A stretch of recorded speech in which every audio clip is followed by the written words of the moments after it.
નમસ્કાર દર્શક મિત્રો, અમારી યુટ્યુબ ચેનલમાં તમારું સ્વાગત છે.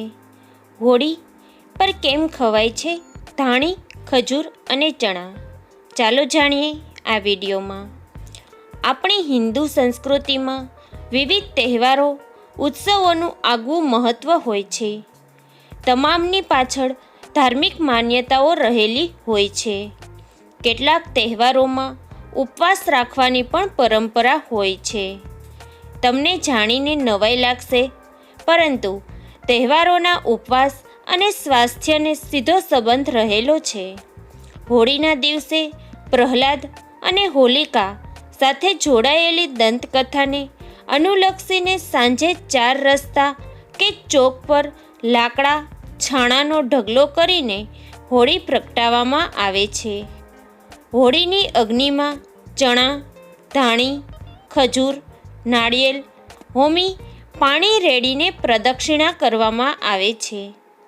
આમ કરવાથી અગ્નિના તાપની અસરથી શરીરમાં, ખાસ કરીને ફેફસા, સાઇનસમાં જમા થયેલો કફ પીગળી જાય છે અને સહેલાઈથી બહાર આવી શકે છે. આ દિવસે સવારથી સાંજ સુધી માત્ર ધાણી, ચણા અને ખજૂર ખાવાની છૂટ રાખવામાં આવે છે. સાંજે હોળીના દર્શન બાદ પરિવાર, મિત્રો સાથે મિષ્ટાન કરવામાં આવે છે. ચણા, ધાણી અને ખજૂર. ચણા. ખેતરોમાં ચણાના પાકને આસો મહિના દરમિયાન વાવી દેવામાં આવે છે. હોળીનો તહેવાર આવે ત્યાં સુધીમાં તે પાકીને તૈયાર થઈ જાય છે. ચણા શરીરમાં થતી કફની ચિકાસને દૂર કરવામાં મદદરૂપ થાય છે. આયુર્વેદની દ્રષ્ટિએ શેકેલા ચણા કફ, વાયુ અને થાકને દૂર કરે છે. કફ જામી ગયો હોય, સળેકામ થઈ હોય ત્યારે શેકેલા ચણા ખાવાથી કફ આંતરડા વાતે પચીને શરીરની બહાર નીકળી જાય છે.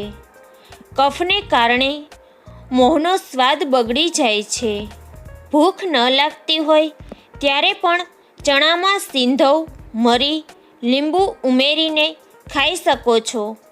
ચણા કેલ્શિયમ, પોટેશિયમ અને મેગ્નેશિયમનો સારો સોર્સ છે. મેંગેનીઝ, ફોલેટ અને પ્રોટીન, કોપર, ફોસ્ફરસ અને આયર્નનો શ્રેષ્ઠ સોર્સ હોવાને કારણે ગોળ સાથે ચણા હોળીના દિવસે ઉપવાસ દરમિયાન ખાવાની વિશેષ સલાહ આપવામાં આવે છે. જુવારની ધાણી. જુવારની ધાણીમાં એન્ટીઓક્સિડન્ટની ઊંચી માત્રા રહેલી છે. જુવારની ધાણી ઘણી રીતે ઘઉં કરતાં પણ સુપિરિયર છે. જુવારની ધાણીના ન્યુટ્રિશનની વાત કરવામાં આવે તો જેમને ડાયાબિટીસ હોય અને જેમનું કોલેસ્ટ્રોલ લેવલ એલિવેટ થતું હોય તેમના માટે જુવારની ધાણી સર્વશ્રેષ્ઠ છે. ખાસ કરીને સ્પ્રિંગમાં જે લોકોને ખાંસીની સમસ્યા થતી હોય ત્યારે જુવારની ધાણીના સેવનથી શરીરમાં કફનું લેવલ કંટ્રોલ કરવામાં આવે છે. ખજૂર. આયર્નથી ભરપૂર અને એનર્જીનો બેસ્ટ સોર્સ એટલે ખજૂર. ખજૂર એનર્જી બૂસ્ટર તરીકે કામ કરે છે. ખાસ કરીને જ્યારે ઉપવાસ હોય ત્યારે એનર્જી લેવલ જાળવી રાખવામાં ખજૂર મદદરૂપ થાય છે. ખજૂરની કિંમત તમામ વર્ગને પરવડે તેવી છે. ઠંડાઈ. હોળીનો તહેવાર ઠંડાઈ વગર અધૂરો લાગે છે. હોળીના દિવસોમાં પીરસવામાં આવતી ભાંગ કે ઠંડાઈ અથવા તો લસ્સી એક ન્યુટ્રિશિયસ, રિફ્રેશિંગ પીણું છે. આ પીણામાં વરિયાળી, મગજતરી બિયા એટલે કે તરબૂચના બિયા, ગુલાબની પાંખડીઓ, મરી, ઇલાયચી, કેસર, દૂધ અને ખાંડ ઉમેરવામાં આવે છે. સામગ્રીમાં વધઘટ કરીને કે અન્ય વસ્તુઓ ઉમેરીને ઠંડાઈ બનાવવામાં આવે છે.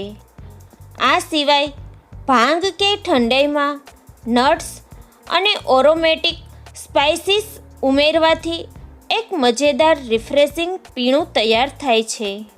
મિત્રો, મારો આ વિડીયો જો તમને ગમ્યો હોય તો પ્લીઝ લાઈક, શેર અને સબસ્ક્રાઈબ કરવાનું ભૂલશો નહીં.